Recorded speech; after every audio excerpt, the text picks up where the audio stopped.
कांदा आणि खोबऱ्याचं वाटण न करता मस्त असं सुरमईचं कालवण आज आपण बघणार आहोत. एकदम झटपटीत होतं. बघता क्षणी तोंडाला पाणी सुटेल ना असं हे आहे. नमस्कार रामराम मंडळी, कशा आहात तुम्ही सगळे? स्वागत आहे तुमचं माझ्या अजून एका नवीन व्हिडिओमध्ये. तर आज आपण बनवणार आहोत, थंबनेलवरून तर तुम्हाला समजलंच असेल रेसिपी कोणती आहे. सुरमईचं कालवण. छान असं मस्त इंद्रायणी राईससोबत तुम्ही हे कालवणचा आनंद घेऊ शकता किंवा तांदळाची मऊसूत भाकरीसोबत तुम्ही. चला तुमचा वेळ न घेता रेसिपीला सुरुवात करूया. एकदम अप्रतिम लागते. सुरमई घेतलेली आहे, त्याचे असे पीस करून घ्यायचे आणि एकदम स्वच्छ असे हे धुवून घ्यायचे. मच्छी आहे ना, स्वच्छ धुवून घ्यायची. वास येत नाही आहे मच्छीचा, बघू शकता. असं धुवून घ्यायची मस्त. आणि हे कट करून आपल्याला जिथून तुम्ही मच्छी घेता ना तिथे कट करून देतात. तर ही छान अशी हे आपली ना धुवून घेतली बघा, किती मस्त ते बघा. आणि याला ना मेन म्हणजे जास्त काटे नसतात.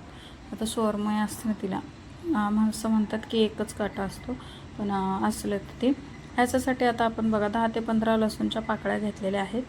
आलं घेतलेलं आहे, टोमॅटो घेतलेला आहे, 2 हिरव्या मिरच्या घेतलेल्या आहेत आणि कोथिंबीर घेतलेली आहे.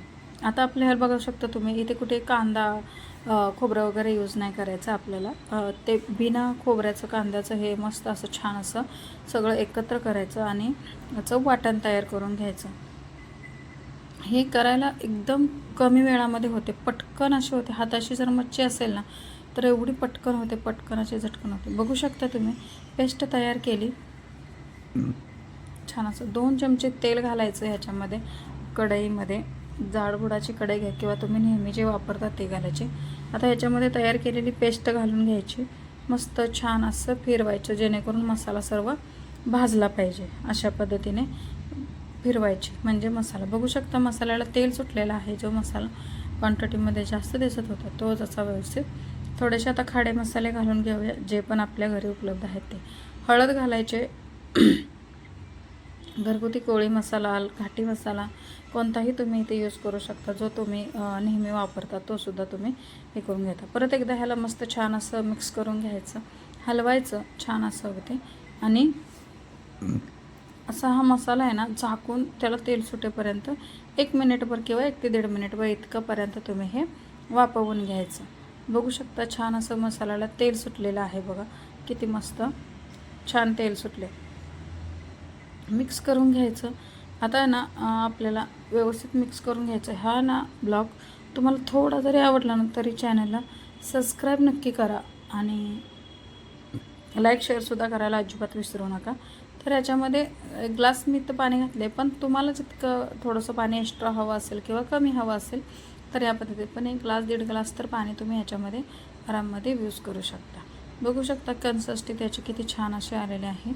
तर रस्सा आहे ना आपल्याला व्यवस्थित छान असा हा उकळवून घ्यायचा आहे. मस्त उकळी यायला द्यायची बघा. उकळल्यानंतर तसे तर्री येते. असे 2 ते 3 वेळा उकळवून घ्यायचं आणि आपल्याला झाकूनसुद्धा ठेवूनसुद्धा उकळवायचं आहे. बघू शकता तुम्ही त्याला कट कसा आलेला आहे आणि किती त्याचं दाटसरही नाही आहे आणि जास्त असं पातळसुद्धा नाही आहे. अगदी मस्त झणझणीत असा हा रस्सा आहे ना होतो. आता आपण याच्यामध्ये हे कोकम घालायचं. तुम्ही कोकम ऐवजी चिंचेचा कोळ वगैरे सुद्धा घालू शकता, पण असेल तर कोकम घालू शकता. सुरमईचे तुकडे घाला. आता जे आपण तुकडे करून घेतले होते ना ते घालायचे व्यवस्थित. तुम्ही याच्याकडे किती असतील ना ते तुम्ही घालू शकता.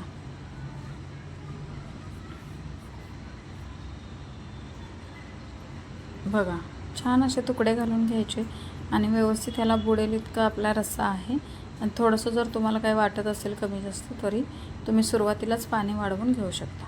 बघा झाकून ठेवायचं व्यवस्थित आणि ह्याला आपल्याला 2 ते 3 मिनटं व्यवस्थित असं उकळून घ्यायचं म्हणजे शिजवून घ्यायचं. उकड काढायची बघा. आता ही सुरमईचा कलर आणि रश्श्याचा कलर तुम्हाला दोन्हीचा कलर चेंज दिसत असेल बघा. आणि त्याची कलर कसा आलेला आहे तुम्ही बघू शकता. किती छान असा हा कलर आपल्या भाजीला आलेला आहे, कालवणला आलेला आहे. एकदम करायला सोपी आणि झणझणीत अशी ही आपली सुरमईचं कालवण तयार आहे. बघा किती छान असं हे तयार झालेलं आहे. आता हे तुम्ही तांदळाच्या भाकरीबरोबर, भाताबरोबर तुम्हाला जसं आवडेल ना तसं तुम्ही हे खाऊ शकता. आणि किती करायला सोपं आहे बघितलं. कोणतंही जास्त तामझाम नाही आहे, वाटण नाही आहे आणि कांदा नाही आहे, खोबरं नाही आहे, काही नाही. अगदी सिंपल असं हे कालवण आपण आज बनवलेलं आहे. तर पूर्ण रेसिपी तुम्हाला कमेंटमध्ये सांगायचं तुम्ही कशी करू शकता. बघू शकता तर डेकोरेटसाठी तुम्ही प्लेट म्हणा, वाटी म्हणा, ह्याच्यामध्ये तुम्ही काढू शकता. बघू शकता दिसताना दिसते ना, सुटलं ना तोंडाला पाणी, छानसं असं बघू शकता किती मस्त दिसताना दिसते. जशी दिसायला दिसते ना तशी चवीला अप्रतिम लागते, अशी विचारही करू शकत नाही. बघू शकता किती छान लागते बघा. एवढ्या कमी वेळामध्ये ना तुम्ही जर ना बोलता बोलता ही रेसिपी करू शकता. बोलता बोलता पटकन अशी ही होणारी रेसिपी आहे. आता तुम्ही आहे ना, इंद्रायणी राईस आहे, तुम्ही कोणत्याही तुमच्या आवडीच्या राईससोबत ही भाजी आहे ना तुम्ही खाऊ शकता. आणि त्याचबरोबर तुम्ही तांदळाच्या भाकरीबरोबर अप्रतिम लागते तो, किंवा तुम्ही चपातीबरोबरसुद्धा ही रेसिपी खाऊ शकता. तर कशी वाटली ही पूर्ण रेसिपी तुम्ही मला कमेंट करून नक्की सांगा. चॅनलवर नवीन असाल तर लाईक, शेअर आणि सबस्क्राईब करायला मात्र अजिबात विसरायचं नाही. बघू शकता अशी किती छान ही आपली सुरमई शिजलेली आहे आणि किती मस्त. बघू शकता तोंडाला पाणी सुटलं ना असंच होतं. तर ही रेसिपी तुम्ही नक्की ट्राय करा आणि ट्राय केल्यानंतरसुद्धा मला कमेंट करून नक्की सांगा. तुम्हाला ही रेसिपी कुठेही आवडली असली तर लाईक, शेअर आणि सबस्क्राईब प्लीज सबस्क्राईब करा. भेटूया नवीन रेसिपीसोबत. Bye bye.